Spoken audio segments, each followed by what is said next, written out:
Welcome back. I am an everyday software engineer, a man who sought solace in lines of code. However, my quiet life took a terrifying turn when curiosity led me to the dark corners of the internet known as the dark web. For weeks, I painstakingly prepared for my journey, poring over online guides about maintaining anonymity, setting up VPNs, using Tor, removing digital footprints. I assumed my technical proficiency would protect me, but as the saying goes, pride comes before a fall.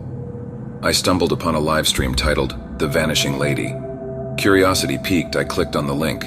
A woman appeared on the screen, blindfolded, gagged, and tied to a chair in what appeared to be an old decrepit basement.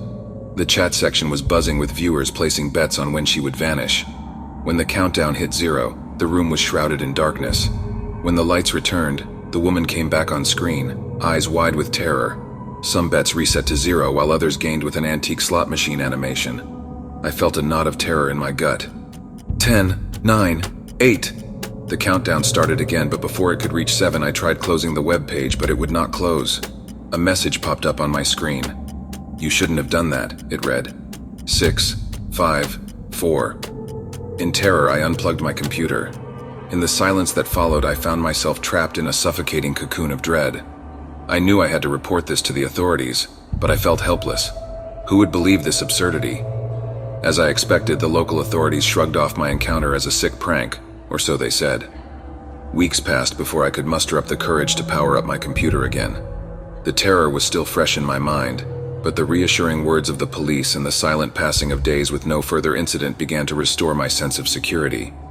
Despite the terror, curiosity coupled with a burgeoning sense of invulnerability crept in, eventually winning me over. Emboldened by my new sense of security, I found myself once again on the dark web. A live stream titled The Staring Man caught my eye. An old man with unblinking eyes stared into the camera.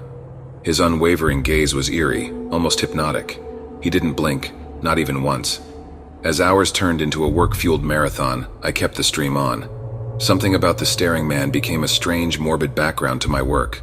Each glance I spared for him, his eyes were locked onto the screen, his gaze never wavering. Just as I tore my eyes away, my phone buzzed with a text from an unknown number. "I saw you looking away." A cold wave of dread washed over me, my heart hammering in my chest. His eyes were still locked on the screen, but now he was smiling, his gaze penetrating through the digital screen as if he could see me. My sanctuary, my home, felt exposed. The dark tendrils of the dark web seeping into my world. The encounters had left a deep imprint on my psyche. My nights were sleepless, punctuated by jolts of fear. Yet I was drawn back, almost against my will, to the shadowy maze of the dark web. This time I found an anonymous voice chat titled The Faceless Voice. The chat was akin to a digital campfire, with participants sharing ghost stories, creepy encounters, and worst fears. I found a grim sense of camaraderie in this group of faceless voices. Caught up in the eerie atmosphere, I decided to share my own experiences, the vanishing lady and the staring man. Days later, an anonymous email appeared in my inbox. An attachment glared ominously from the screen, a sound file. I hesitated, my cursor hovering over the play button, my heart pounding with a mixture of curiosity and dread. Finally, I clicked. A chill ran down my spine as my voice echoed through the speakers, recounting my dark web encounters from the faceless voice. I never recorded myself. How was this possible? The terror gripped me as I realized the background noise. The low hum of my computer fan was clearly audible, something even my own microphone could not pick up. I would recognize it anywhere. It was a part of my daily life, a constant low drone that I had grown used to. Yet here it was, as if someone had recorded me from the shadows. The realization hit me like a freight train. Despite my painstaking precautions, I was not an observer. I had become a participant in this horrifying game. I was being watched, my privacy invaded, my life infiltrated by the horrors of the dark web. I never went on the dark web again, but the damage had already been done. My home, once a sanctuary, was now tainted by fear. I was living in my very own horror story, the grim tales from the dark web that had become my reality.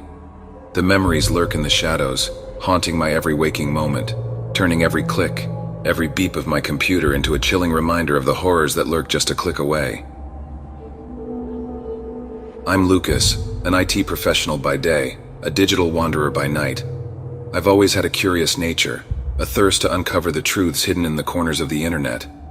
One night I stumbled upon the dark web. In the shadiest corners of the dark web, I found a forum called Scratchboard.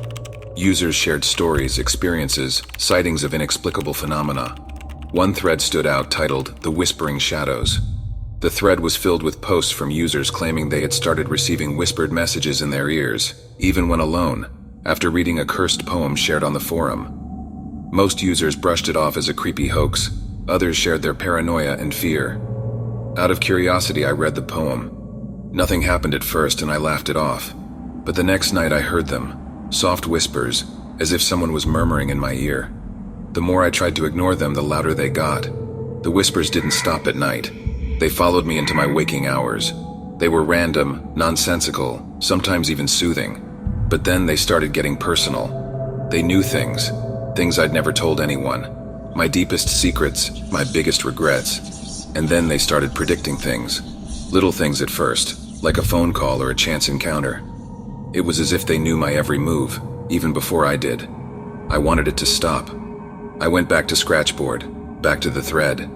I pleaded, begged for a solution. That's when Silent Knower, the original poster of the poem, sent me a private message. Silent Knower claimed there was a way to stop the whispers, a ritual involving another poem. The whispers had driven me to the edge of sanity. Desperate, I agreed to his terms. The ritual required me to read the second poem at exactly 3:33 a.m., in front of a mirror, with only a single candle for light. It felt straight out of a horror movie, but I was desperate. As the clock struck 3:33 a.m., I started reciting the second poem. As I reached the final line, the whispers grew frantic, deafening. Then everything fell silent. The relief was instantaneous but short-lived. The silence was not a comforting one.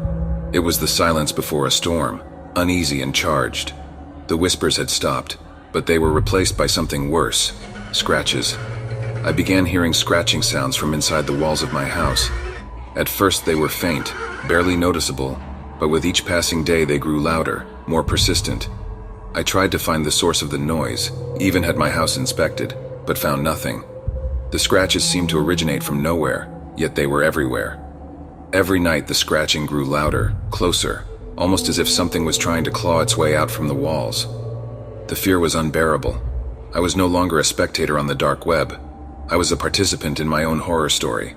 Sleep-deprived and desperate, I decided to return to the Scratchboard, back to Silent Knower. I needed answers. But the website was gone. All traces of it vanished from the dark web. And so here I am, trapped in a nightmare of my own making, trying to decipher the scratches from the dark, praying for salvation. I just can't help thinking, how much longer will they stay in the walls? My name is Jack, a tech enthusiast and, admittedly, a thrill seeker.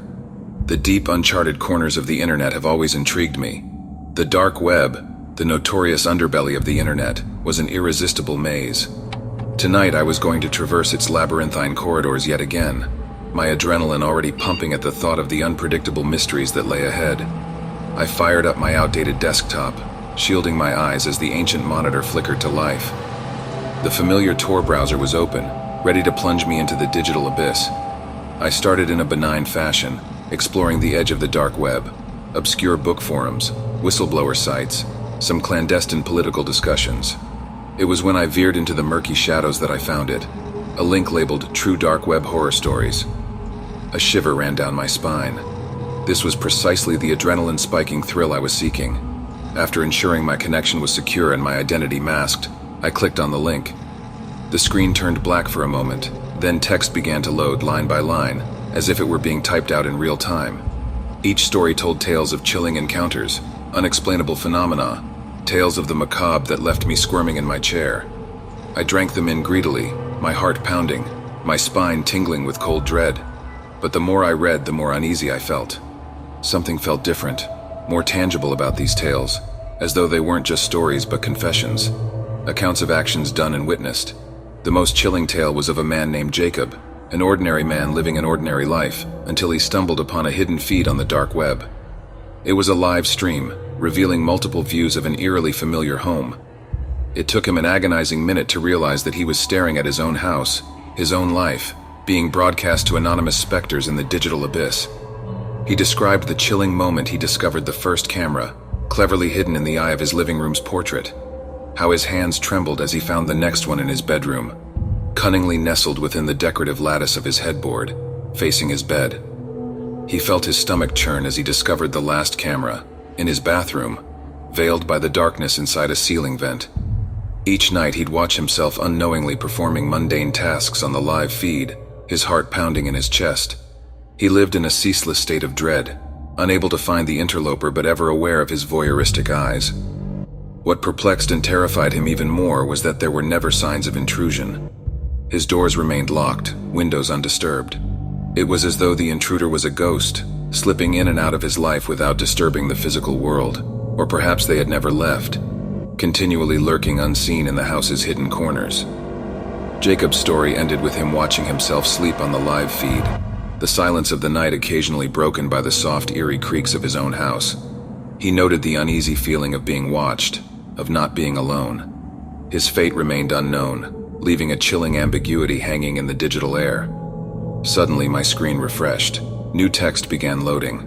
The writing style was similar to the other stories, but this tale was different. The protagonist was named Jack. That was my name. I laughed nervously. It had to be a coincidence, right? But as I read on, the details of the story began matching up with my life. My cat Luna, my job at the local electronics store, my mother's maiden name. The story described how I, Jack, had stumbled upon a mysterious link labeled True Dark Web Horror Stories. I was reading about myself, reading about reading. I couldn't breathe. Suddenly, a private chat window popped up on the screen. "Enjoying the stories, Jack?" it read. My blood ran cold. I slammed the laptop shut, my breaths coming out in short, panicked gasps. I had ventured too far into the dark labyrinth this time. I looked around my room, half expecting to see some grotesque figure lurking in the shadows. I was alone. Or so I thought. That night I didn't sleep. I couldn't. My mind was plagued with horrifying possibilities. Was someone watching me? Was I going to end up like Jacob, the character in the story? Over the next few days, the terror didn't subside. Every creak of the house, every whisper of the wind, every shadow cast by the moonlight was a potential threat. The line between the digital world and reality had blurred. I had plunged too deep into the abyss of the dark web, and it had swallowed me whole. Every ending is but a new beginning in the realm of the strange and the unexplained. Subscribe to keep the stories breathing and the mysteries unraveling, until we next cross paths again. Sleep well, if you dare.